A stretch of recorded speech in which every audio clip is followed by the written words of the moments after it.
Once a couple came to a rabbi and they were fighting.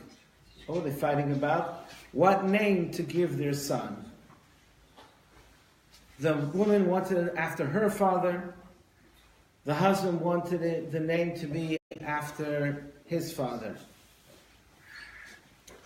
And they're arguing. The husband says, I don't want to give it after your father. Your father was a butcher. He was a plain, simple person. And he had a temper. And he was not nice with the customers. He's the only kosher butcher. I wanted to buy from him. But I don't want to give him the name after your father. And the wife said, and your father, he was a rabbi, it's true. But it's my father. I want to give a name after my father. The last child we gave after your family. Now it's my turn. And he says he doesn't want it. So they're arguing who the name should be after. They don't know who the name has to be after. They decide to go to the rabbi. They go to the rabbi, and the rabbi has to decide.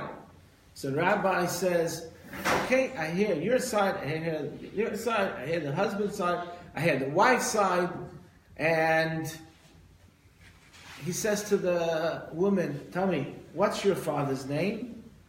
And she says, Moshe. And then he turns to the husband and he asks the husband, what's your father's name? Moshe. So the rabbi looks at them both and he says, both the same name, it's Moshe. He says, yeah, but I want it after my father and he wants it after his father. So the rabbi says, you know what? I have a decision for you. We're going to give the name of the baby, for the baby that's just born by the bris, we're going to give him the name Moshe. And then we'll see. If he turns out to be refined and intelligent and he becomes a rabbi, then it's after your father.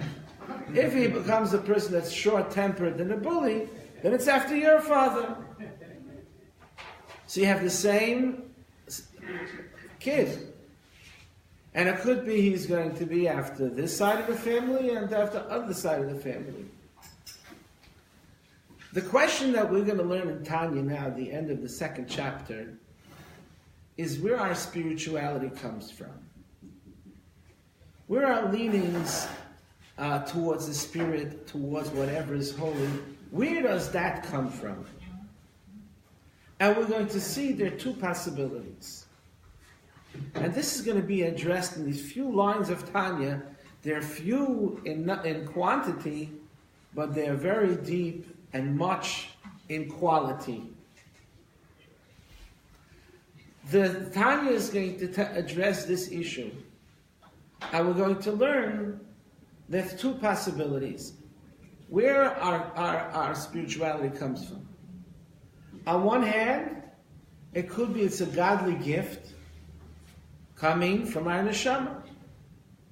Our neshama has qualities, as we learned in the beginning of chapter 2, that it's a chelek alakam emal mamish, that the neshama is part of Hashem. So it's understandable that if the neshama is part of Hashem, it's going to have leanings towards spirit, towards what is its own essence. But we're going to learn that there's also another aspect even to the person's spirituality. And that is parents. The parents also have input on a person's spirituality. And just like parents provide the child with the genes that give him the color of his eyes and the color of his hair and his intelligence and his looks, etc., etc., so too there is a spiritual component that is provided to the child by the parents. The first point is, as we said, the neshama. It comes from the neshama, the essence of the neshama. And the neshama has a soul processing. There's a processing of the soul. All souls come from the essence of Hashem. And then the Kabbalah has a whole spiritual map from the essence of Hashem, the spiritual levels of godliness, through the process of the different worlds, the upper worlds, the spiritual worlds, the worlds of the angels, of the malachim and the heichalos, those worlds, until we come down to this physical world. So there's a whole process. And also the neshama, from its original coming into being, from Hashem, it goes through that process like all of creation, until the neshama is a neshama that can go into a physical body. And that is part of this. Then the Zohar says something very interesting. The Zohar says that the quality of the person's spirituality depends on the conduct of the father and the mother. Depends on the conduct of the father and the mother. And specifically, how they conduct themselves during marital relations. In other words, the husband and the wife must conceive a child, and what's going on at the time of conception is going to be reflected in the child.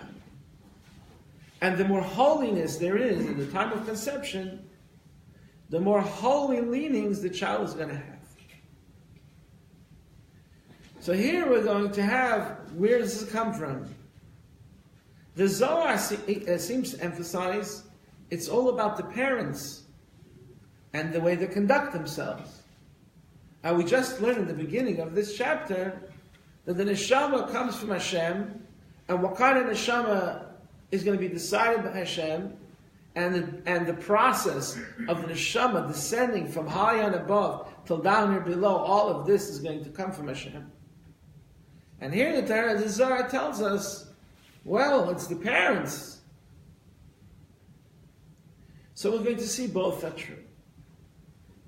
So inside, we're towards the last few lines of this chapter, where he says, "Mashakosa b'zayir b'zer chadash she'ikr tali shikadosh atzim b'shas tashmis stavke," that the main thing is the way the parents conduct themselves during marital relations, during the moment of conception. And those, the people, the ignorant, the gross people, the Amei Haaretz, who don't conduct themselves properly during marital relations, their thoughts and their conduct is not in a proper way. So the result of that is then a child who also has a spirituality which is not developed spiritually. So this seems to contradict what we said before, that the soul comes from the essence of Hashem. And here we see from the Zohar that there is soul input coming from the conduct of the father and mother. So he explains, Haynu mishum she'en lecha nefesh ruch neshama she'en levush min nefesh da'atzvus avivim. So in Tanya he answered this, and this is based on the writings of the Arizal, that there is the input of the parents is what he calls here the levush. The levush literally means the garment. Now, just like in a human being, there's the person and his garments, the clothing that he wears. So really, the essence of the person, who the person really is his essence, is his body, his persona. And then he has clothing. The clothing that he wears presents is the way he presents himself. Are they clean clothing? Are they dirty clothing? What kind of style of clothing? Is it formal clothing? Is it informal clothing? Is the clothing so dirty that it causes him to become dirty? He puts on dirty clothing, he could be a clean man, he has dirty clothing. The clothing is going to make him dirty. It could be the clothing is smellier than he is.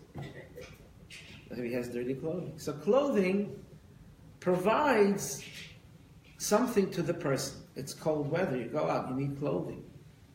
It protects the person. On one hand, we're saying clothing protects the person from the weather. On the other hand, the clothing presents the person. And a person who's wearing sharp clothing, we say, he has personality. Look at his clothing. He's up to date. He's sharp. He's clean. Look at his clean clothing. Taste. Fashion statement, they say, right? So the clothing provides something, but it's still not the essence. So what the short answer to the question over here is, there is spirituality that comes from the essence of the neshama. That essence comes from Hashem himself. And that's the process we were learning about earlier in chapter 2. It's part of Hashem himself, like the seed of the father and mother that create a child. So too the essence of the neshama is coming actually from this godly gene. And then there's the development process. Some come from the head of the general neshama. Some are the more emotional types come from the heart of the original neshama. The men of action, the men of art, the doers, the shakers. Everyone has their part, so to say, in the body of the big original neshama. But that is the person, not the clothing. Then there's the garment, what he calls the levush. And every person has the dynamics of the neshama. There's the essence of the neshama, and then the garment of every neshama. So let's develop this idea of the levush of the neshama.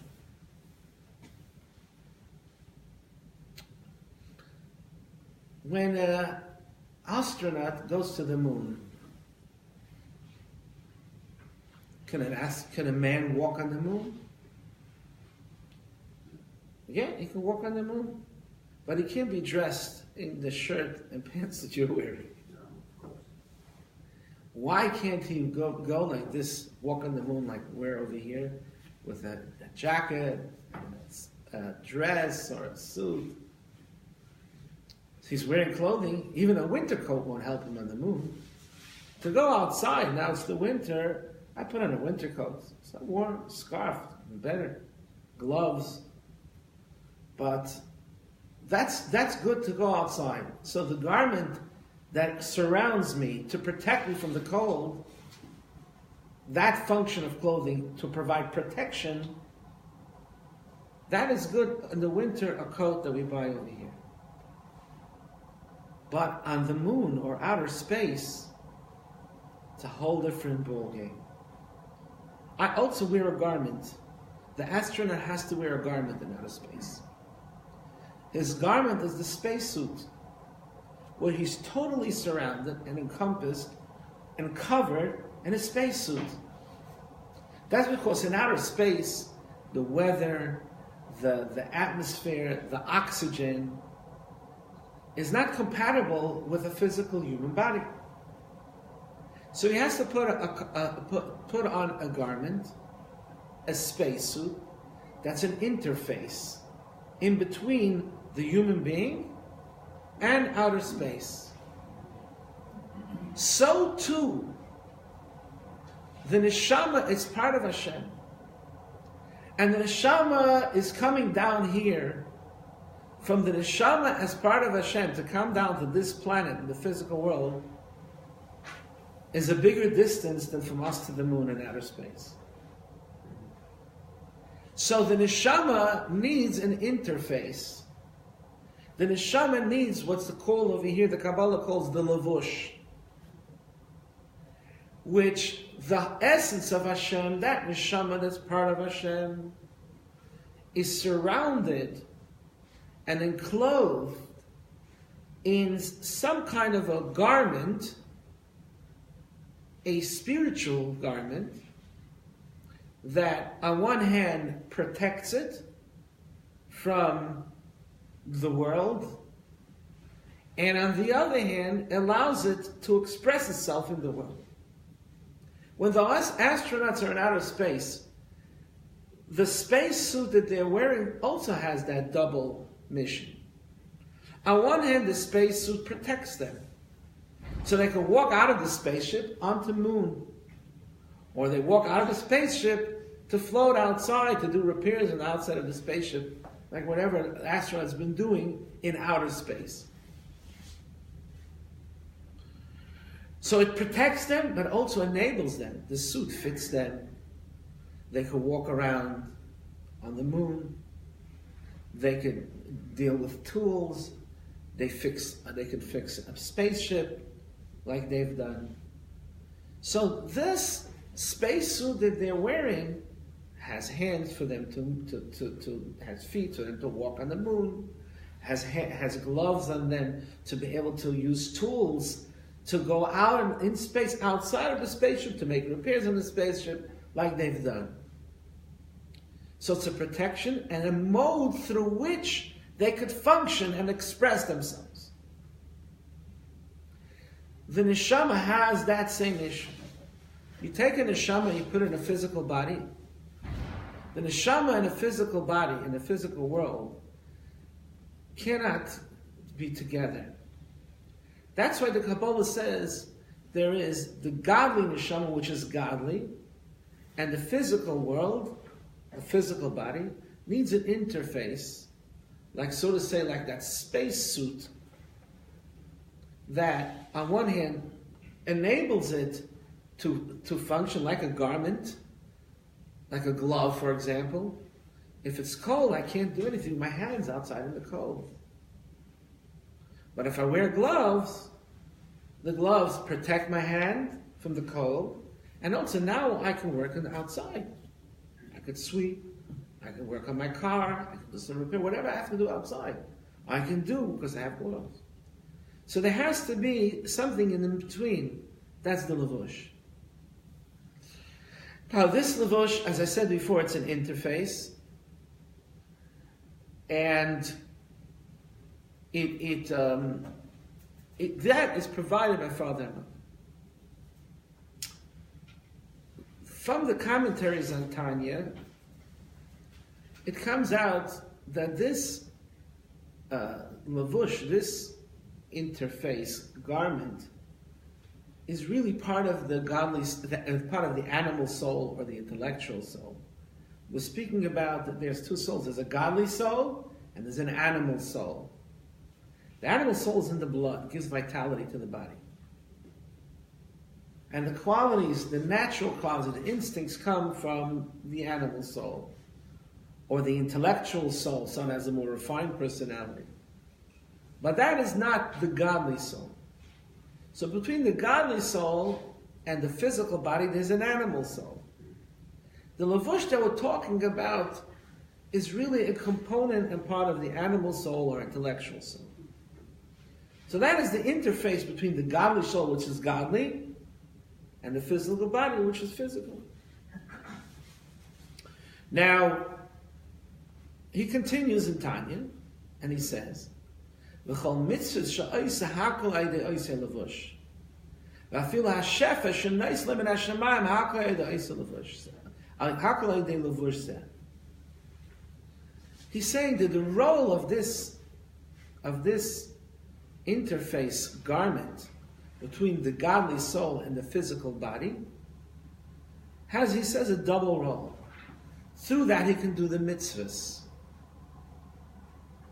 The godly soul itself can't put on tefillin because it has no physical hands. The godly soul can't nail together a sukkah. The godly soul can't feed the hungry because the godly soul can't handle food. So the mitzvahs happen through that soul. And similarly, if there's any spiritual experience coming his way, does he have a sense for it? Is he sensitive to it? Some people, when you speak to them a word of Torah or some spiritual idea or an ideal, it sticks to them. Yes, makes sense to me. And some people, it's like talking to the wall. They don't have that antenna. That's because that garment is not a pure garment. The garment has an influence on our spirituality because it is the interface through which we work. Let us speak about different garments. If a garment that we wear is dirty or clean, it affects us.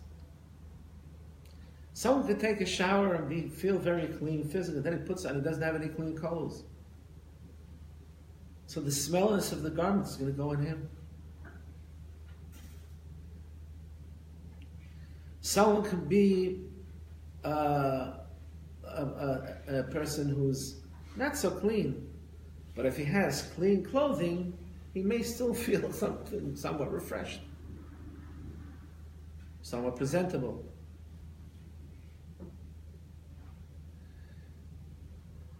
If someone has a high soul, because Hashem gave him a high soul, let's say he gave him a soul for the essence of Hashem, and it's from the it's emotional soul, it's a refined soul. But then his parents were gross people, coarse people. The garment, the interface through which his high soul connects to his body is not clean. So it's going to affect him. That's why he can have a high soul, but the levush is not clean. And let's say he has a low soul, but the garment is clean. He has a low soul. It's not very in tune as far as the soul is concerned. But his garment is clean and refreshing because his parents were refined people. And especially if they conducted themselves during conception with holiness. So even if his soul is not, so to say, so fine-tuned, but his physical body and the garment for his soul is more in tune to spirit. So it could help him even if he has a low soul. The Arizal says even something more interesting. The Arizal says, sometimes we have baggage from an earlier life. In fact, most of us, or almost all of us, have been here before, according to the Arizal, the master Kabbalist of 1500s. So what happens if a person in his previous life was very sinful? So his soul has already been stained with sinfulness, and he's going to have a leaning towards that. But if his parents gave him a pure garment, a pure levush, this is going to rub off on his soul, and he will not be able to turn to sin so easy, because the garment, that's the interface between him and his body, is refined. So his body and his intellectual soul and his animal soul is more refined, so he's not going to run so fast to sin. The mitzvahs that he does, is he going to be attracted to do mitzvahs? He's not going to be attracted to do mitzvahs. He's going to go to a sin. So we're very complex. There's the essence of the soul that comes from Hashem, and whatever place its source is in the big general soul. And then there's what our parents give us. There's a certain spiritual energy, what he calls the levush, that comes from our parents. Another example. I'll illustrate it with a story I heard recently. A person wants to play chess. He wants to play chess. He loves chess. His favorite piece is the horse, the knight. Yeah, the knight is the horse. Horse. It's the horse. Why does he like us? He jumped like this, and he jumped like that. It's not so straight. He has joy. He goes like this and like that. He like some people who like that, like twists. So he loves the horse. Okay, so he has his coach telling him, make this move, make that move, and he has his opponent against him. And his coach is telling him, make this move, and you're going to lose the horse But then you're going to be in the position to get the other guy's king. He says, no, I don't want to give up my horse. I like to play chess. I love to play chess. My favorite piece is the horse. I don't want to give up the horse. Verstehst? So, the problem this guy has is he's attached to a horse. He's forgetting that the game is about getting to the king. And sometimes in order to get to the king, you have to surrender the horse. But if you forget the goal, you're stuck with your horse because you want to play with the horsey. Then you're going to lose. So this is life. Some of us, the goal is to get to the king. The goal of life is to get to Hashem. Hashem is Melech Machem Loch. To get to the king. To become one with the king. To make the king part of your life. To win the king. That's the crown. But some of us are stuck with our horse. We're busy whether it's money, or honor, or pleasure, or all the shagas that we're busy with. Because we like the horse. So there's a lot of opportunity Hashem gives us to study Torah, to do mitzvahs, to get involved in community, to do tzedakah. But I like the horse. But that's the difference between a winner and a loser. A winner doesn't forget what the goal of the game is, and that is to go for the king. Now, why is he stuck with the horse? It could be his garment, the interface between his soul and his body is very coarse. And therefore, although he has a deep neshama, a special neshama, and once in a while when he learns Torah, it clicks into him. Maybe he could be a very deep person. But he's addicted to horse, he's addicted to smartphone, he's addicted to women, he's addicted to money, he's addicted. He likes the horse.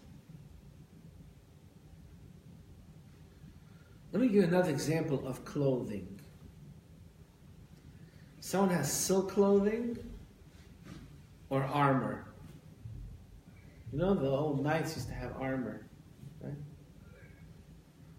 So, I could be walking around in silk, and I could be walking around in clunky armor. No, they made armor for a purpose. Armor protects. So if with swords and spears on the battlefield, maybe you need armor, right? Or even a spacesuit. A spacesuit is very big. So if I want to take a walk on the boardwalk in a spacesuit, it's not a very great experience. I have to jog. My doctor told me I have to walk on the boardwalk. So I'm going to wear my spacesuit, or a body of armor. It's not going to be very good. And they have also, these knights had these gloves of armor, right? Gloves of metal, iron gloves. So if I want to feel how good this material of the tablecloth is, it's not going to be good with a glove of armor. But there's some gloves that are so fine you can feel with it. They're so fine that so do I have my gloves are refined? Is the garment of wearing silk? So the silk, you can touch the person with the silk, it's one. Or wearing clunky armor, I'm wearing my spaceship over here on Brighton Beach Inn.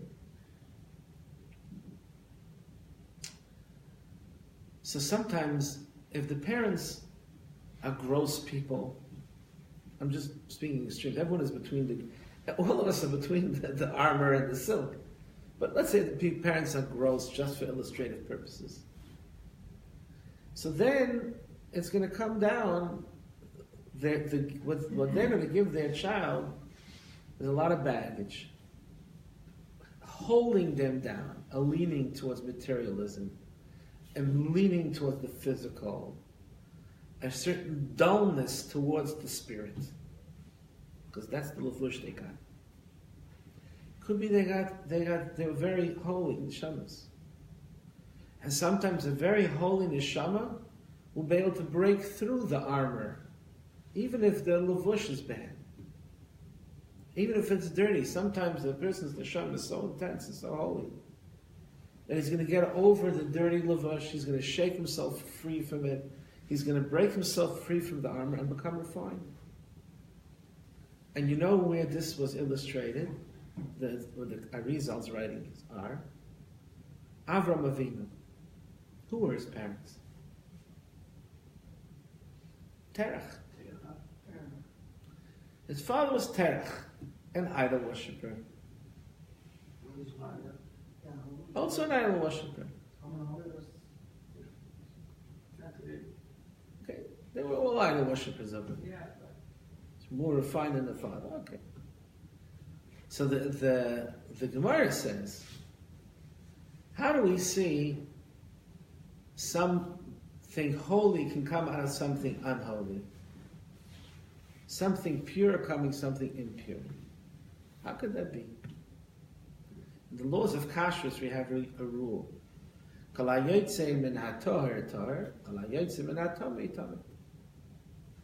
Whatever comes out of a kosher animal is kosher.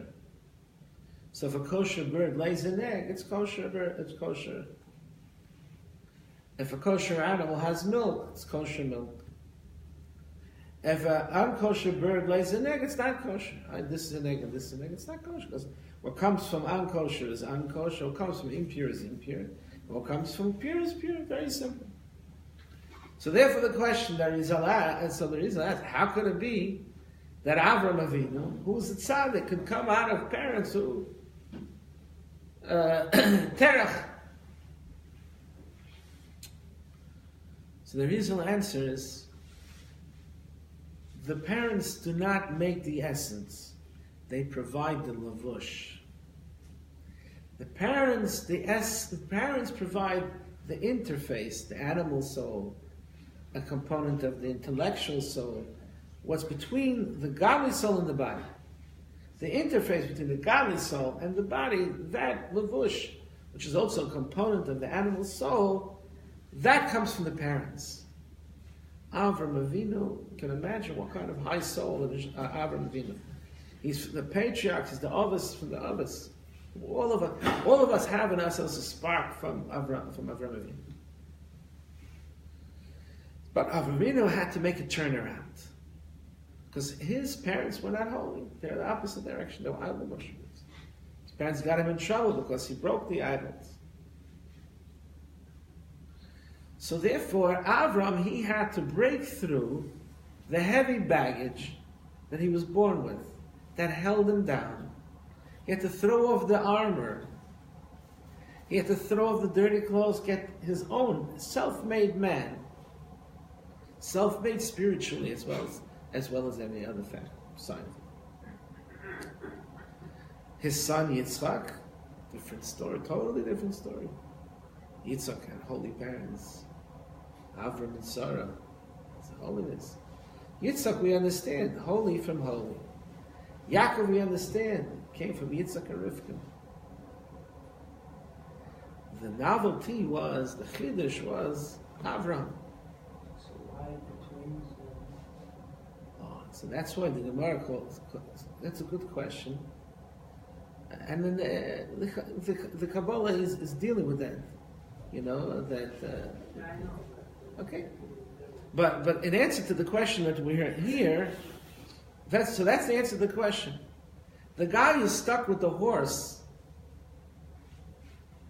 It could be two reasons he's stuck with the horse. It could be because his soul is a very low soul. But it could also be, and perhaps more closer to him, is the fact that the garment, the interface between the soul of his essence, his godly soul, and his body, and interface between sometimes it says it's an interface, the lavush between the godly soul and the animal soul. Sometimes from other places it comes out that this is a component of the animal soul. So therefore, it's the interface between the godly soul and the body. So that's what it could be. That is holding him down. It could be he got from his parents grossness and materialism and so on. So therefore it says in the Zohar, if he's going to make himself holy, the couple makes themselves holy, he's going to bring down a holy garment for the soul of his son. Even a soul that is very high, a very big soul, very holy neshama, also needs that the parents should provide for a proper garment. A high neshama with a silk garment, that's the idea. Aval neshama asin ilapam nishmas adam b'voyel and kates bali is b'nai shel adam nivza v'shafachim. And he makes the observation that it's possible that a person, very high soul, very great person, and his parents are gross and low and vulgar, because he has a high neshama, and that can turn him around. Now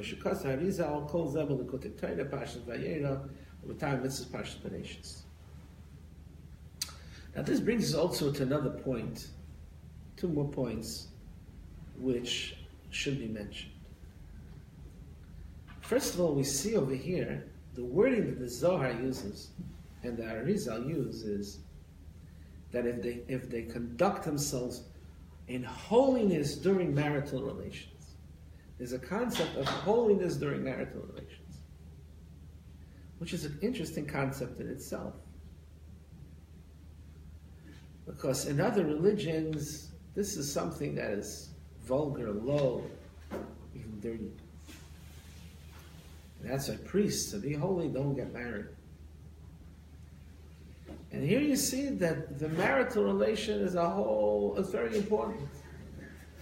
And there could be holiness in the marital relation, and that holiness is going to have an effect on the child that's conceived during holiness. Big thing. Which is a special idea and very eye-opening. And in fact, the Ramban wrote a whole essay about this, about the marital union. And he said, before the sin of Adam and Chava, they were naked. And it was okay. It's only after that they sinned that they felt their nakedness. Before the sin, marital relations would have been to them something that you do because Hashem wants us to make the world, to have children. It's a mitzvah, so you do that. It's a mitzvah. There was no shame from their body.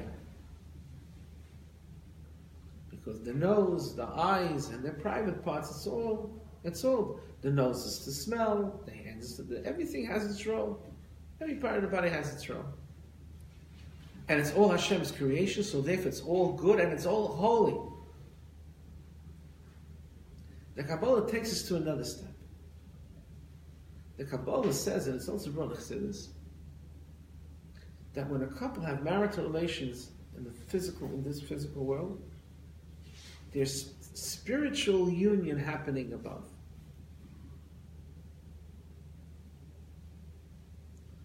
In other words, their act over here has holy results up above. Now, up above, we can't understand exactly how this works because there's no physicality up in the spiritual world. It's certainly not by Hashem. But nevertheless, there is levels of godliness and the union of different levels of godliness. And the conduct of a couple over here below can have an effect on what's going on above, if they conduct themselves in holiness. So lesson number one, you see over here that according to Judaism, and especially Chassidus and Kabbalah, intimacy, physical intimacy between a couple can be an act that is an instrument for holiness in their lives, in their child, and connection with Hashem. And this brings us also to one of the points that the Rebbe emphasized in the mitzvah campaigns, we know that the Rebbe had mitzvah campaigns. And the Rebbe had 10 mitzvahs that he emphasized and encouraged, or 10 mitzvahim, campaigns which he developed through the years. First was tefillin. That's why you see the boys go out in the streets, or the offices, they ask people to put on tefillin. Even putting on tefillin once is a big deal. So you have to put on tefillin. Later on, he added different things, tefillin, and to study Torah. And then he added, and I remember this, I was by the Farbrengen there. He said he wants to add 2 more. And that was kashrus and mikvah. Kashrus and mikvah. That the people should go convince people to eat kosher. And to convince people that the couples should conduct themselves with family purity. The husband and wife should conduct themselves according to the laws, which includes also going to the mikveh. And the Rebbe explained what's so special about these 2 mitzvahs. So he said, 100 years ago, Jews were more receptive of spirituality. Why were Jews more receptive of spirituality? Because they were more refined. What changed from 100 years ago and today? What changed is, years ago, even a person was not, so to say, so religious, he ate kosher. Years ago, when a person was not so religious, they went to the mikveh. The husband and the wife used the laws of family purity. That's the way they conducted themselves. Now it's different. And therefore, it has an effect. Why these 2 mitzvahs? Eating kosher physically makes your cells. From the food that we eat, there are our cells. If we eat kosher food, then the kosher food makes the cells of our body, the blood cells, the brain cells, all the cells of our body, the living cells. All the cells of our body come from the food that we eat. So if we eat kosher food, the cells of our body are kosher. If they are kosher, they're not kosher. So our brain cells as well. So what are our brain cells made of? If our brain cells are made from kosher food, our brain is going to be more receptive to kosher ideas. If we don't eat non-kosher food, then our brain cells are not going to be so receptive. Similarly with mikveh. Mikveh is conception. That's how the baby is formed, is through mikveh. So if the baby is formed in holiness through mikveh, so then those are the first cells that are formed, first living cells, the fundamental and the basic cells are from mikveh, are from conception. And that grows and grows and grows. So the importance of mikveh is, that is the makeup, and kosher food is the makeup of our living cells.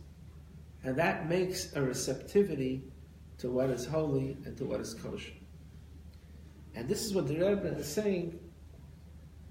Now, therefore it's important for us to keep these mitzvahs. And the Rebbe said, even if someone didn't keep these mitzvahs, if he keeps the mitzvahs later in life, and then when we go to mikveh even later in life, it could be a tikkun and have an effect, a positive effect on the children already born, which is really another discussion. But the point over here is, this is consistent when we're learning the end of Tanya, in the 2nd chapter of Tanya, that the conduct of the parents affect the child. So he speaks here about how they conduct themselves during marital relations and during conception, but the effect is also in everything that is related to that. So ladies and gentlemen, it's been a great evening. Have a good night.